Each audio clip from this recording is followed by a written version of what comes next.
Hello everyone! Welcome sa ikatlong araw ng ating daily devotions. And once again, patuloy po tayo sa pagme-meditate dun sa nakaraang Sunday. Yung mensahe natin entitled Mind Drift. And we looked at the passage of Hebrews chapter 2 verses 1 to 4. At dito sa daily devotions natin, inihimay-himay po natin yan isa-isa. And once again, we're going to go back dito sa Hebrews chapter 2, verses 2, and then the first part of verse 3. So basahin po natin muli. No? For since the message spoken through angels was binding, and every violation and disobedience received its just punishment, how shall we escape if we ignore so great a salvation? Now, we talked about this yesterday. Pinag-usapan na po natin to, but I just want to follow through on it. At ang title po ng ating devotions for today ay Ignoring the Gospel Has Consequences. So, we want to talk about that, especially yung idea ng truth. You know, is there such a thing as truth? Or kanya-kanya lang tayo ng version ng truth? So, let us pray. Panginoon, we thank you once again for the opportunity to meditate on your word, to reflect upon this passage on Hebrews chapter 2 verses 1 to 4. Salamat, Panginoon, that you're giving us the opportunity to meditate some more and to understand what your Spirit is saying to us through this passage. So muling maraming salamat, Panginoon. We give you praise and thanks, and we trust in you that you will guide us dito sa daily devotions na ito. Maraming salamat, Panginoon. In Jesus' name, Amen and Amen. So once more, basahin po natin yung nakasulat sa ating notes, no, sa devotional natin. The warning in Hebrews is serious because the gift is precious. No, I like that, no? The gospel is not just one truth among many. It is the center of our hope. When we ignore it, when we neglect to attend to it, our lives slowly lose direction. This does not mean that God abandons us at the first sign of drift. You know, hindi ibig sabihin pupunta na tayo sa impyerno agad. But it does mean that life outside the daily influence of the gospel becomes unstable and unsafe. We were not designed to thrive apart from Christ. It is in union with Him and in obedience to Him that we experience life in all its fullness. Today, consider what it looks like to give the gospel your attention again, not as a duty, but as a lifeline. Praise the Lord. And today, gusto ko pong bigyan ng pansin yung paniniwala ng ilan that we cannot really know the truth or there's no such thing as truth. Now, why do I say that? Of course, people sometimes would not really say it that way, pero they make that kind of implication or impression kapag sinasabi nila na, well, you know, kanya-kanya lang naman tayo ng paniniwala. Let's just respect each other. Now, I'm all for respect. Siyempre, mahalaga yan. We are to respect one another and we should not impose our beliefs on each other. Siyempre, nandun yung freedom ng bawat isa to decide for himself or herself kung ano ba ang kanyang pananampalataya. But that is not something na absolute na we can say na therefore wala naman talagang truth. So even though I do respect others who might disagree with the scriptures or the gospel, but the question remains, so can we really know the truth? And is there such a thing as truth? Kasi when we begin to say whether sasabihin natin ng diretsuhan, o ini-imply lang natin na there's no such thing as truth. I don't think any one of us can actually live in a world like that na walang truth. I mean, if you just apply it to other areas of life, is it true or not na, for example, na kailangan natin ang oxygen o kailangan natin ang pagkain, or maybe, not to be silly, but pag sinabi nating walang truth, bakit nag-aaral pa tayo? Ba't tayo papasok sa eskwelahan? And so forth and so on. There's so many implications to that. So we cannot really say or even, assume na walang truth, because life would be meaningless kung walang truth. Now, of course, yung corollary question to that is, how can we know the truth? Well, it depends kung anong truth yung ating pinag-uusapan. If it's scientific truth, meron naman tinatawag na the empirical way of knowing scientific truth. May experimentation. So, inoobserbahan natin ang mga bagay-bagay.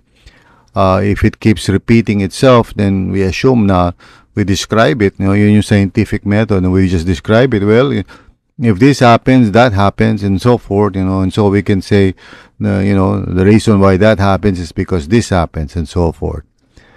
Now, kung mga philosophical truth yun, siyempre, mas mahirap yun, because those kinds of truths are, statements that gives the reason why certain things are that way. Hindi lang basta what happens if this or that happens or whatever. Pag sinabi natin philosophical truth yan, we're talking about the why questions. Bakit ganito? Why like this? And, these are important matters, okay?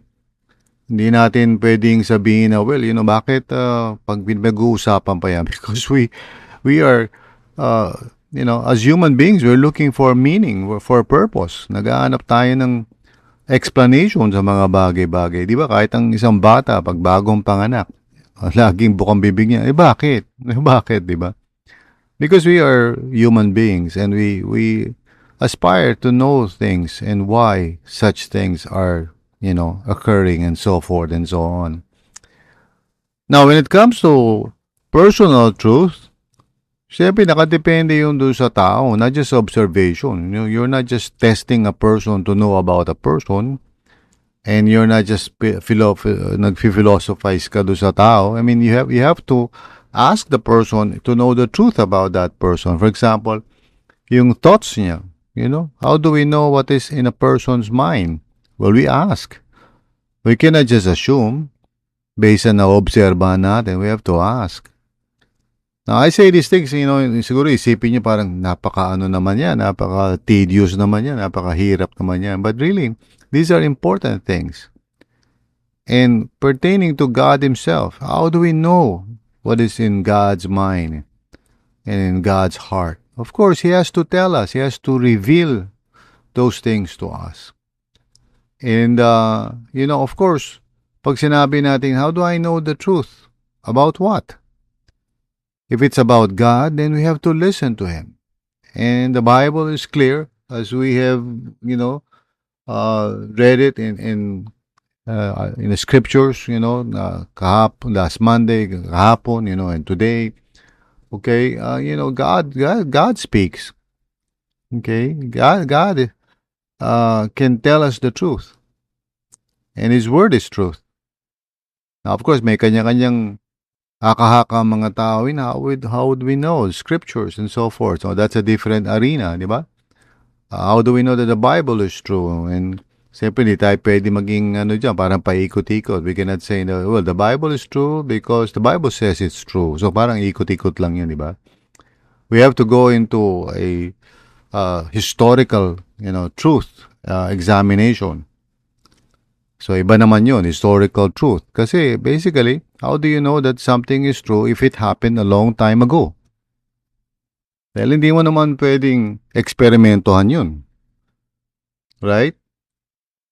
If something happened and you were not there, how would you know na it really happened? Well, dyan papasok yung concept ng witnesses. Sa korte, ganun.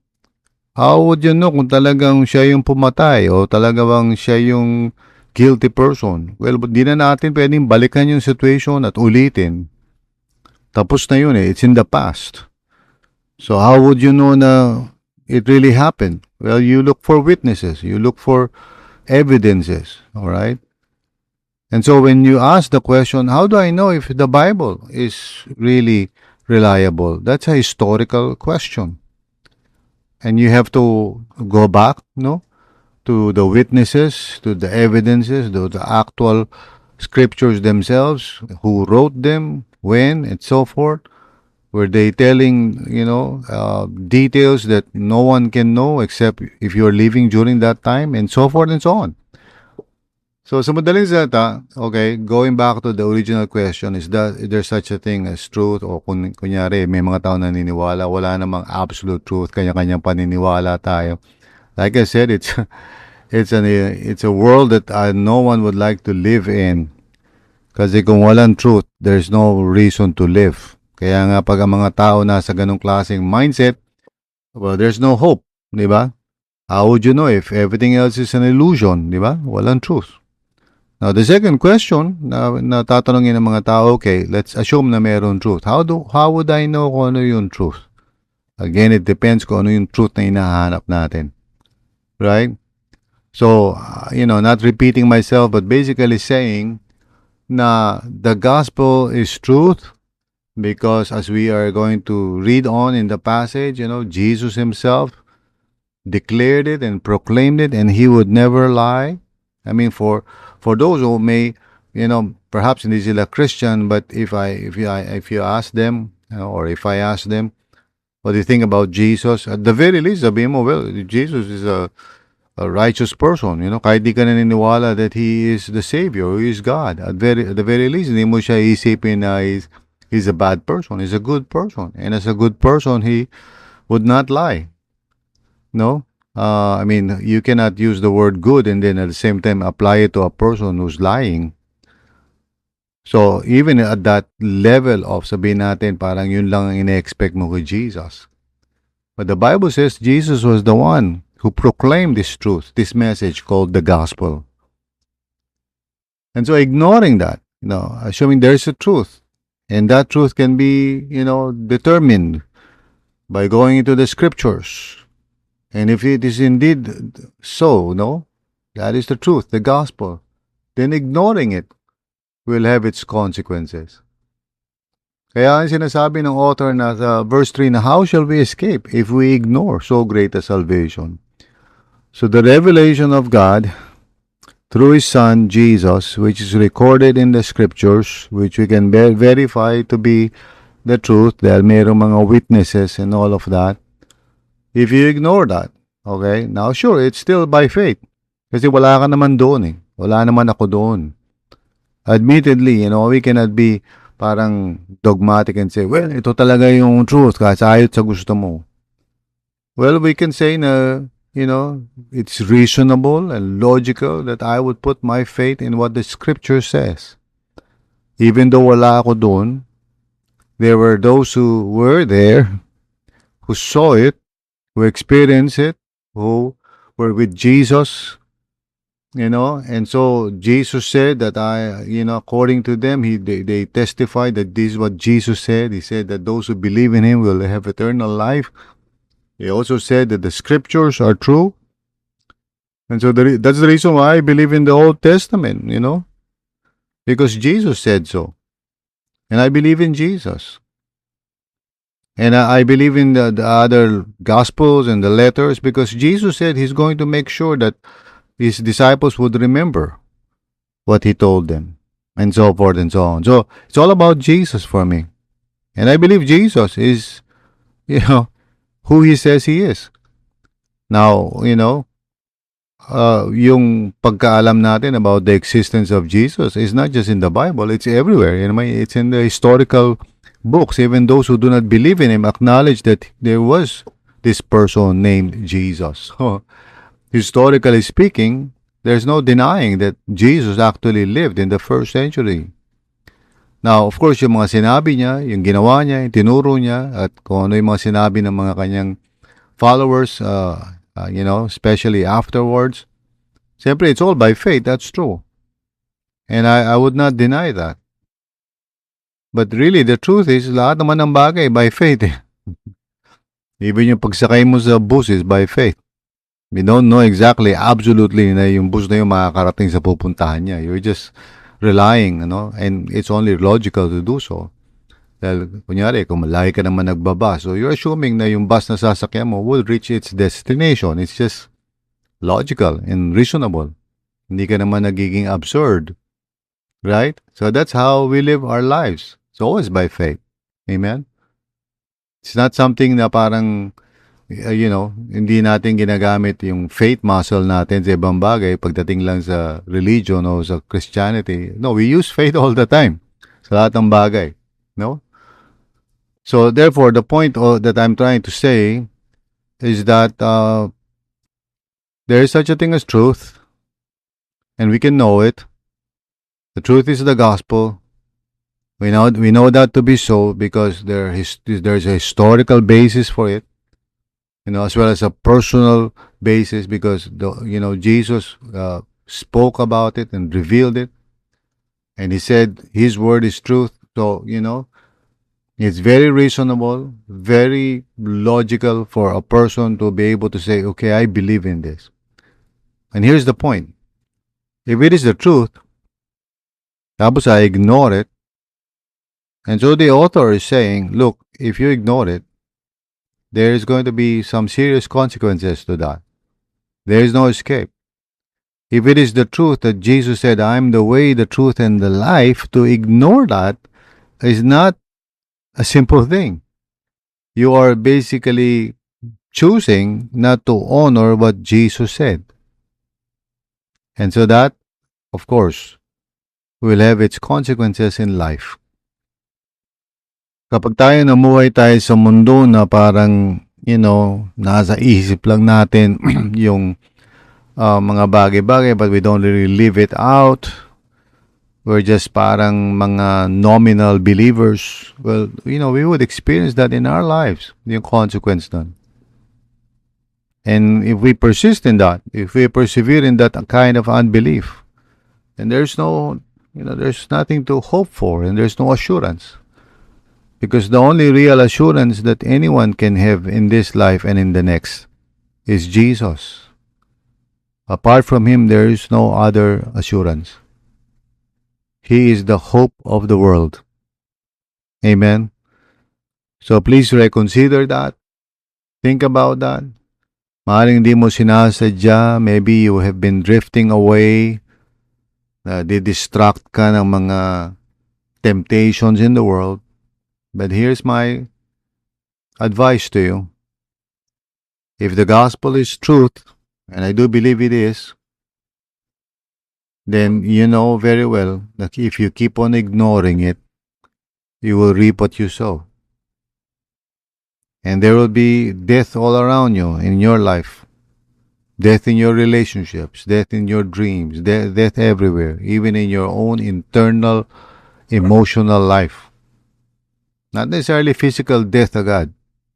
I mean, lahat naman tayo, we will die one day if the Lord does not return during our lifetime. But you know what? There is a big difference because those who believe in the truth, sabi ni Jesus, even though they die, they continue to live in His presence. And one day, pagbalik ng Panginoon, as He has promised, then those who put their faith in Him will rise again and they will have spiritual bodies. So those who believe in Him rely on that promise. And so they live their lives each day, devoting themselves to God by faith. Now, siyempre, pwede mo i-disregard yan and say, well, fake news yan. I would not live like that. Well, that's your choice. Pero it doesn't mean that there is no truth. And it doesn't mean that the gospel is false. It only means that you have chosen not to believe in it and just to ignore it. Now, if you do that, then it's up to you. You will have to face the consequences of that kind of unbelief and rejection of God's word, which I hope that you will not do. In fact, if you're listening to this podcast, I still believe that you have the grace of God in you. Maaring nanlamig ka lang. Maaring na set aside mo lang, di mo naman iniisip na gagawin o di mo sinasadya.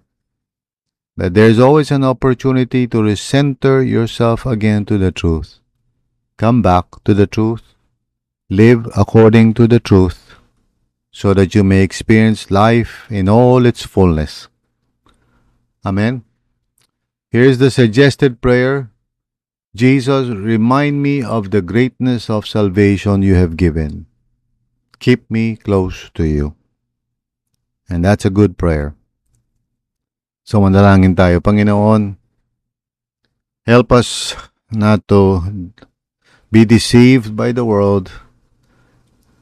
A world that denies the truth and basically claims that there's no such thing as truth. Please, Lord, tulungan niyo kami to persevere in your truth, to rely on your truth, because it is not illogical to do so. It is not unreasonable to rely on your word.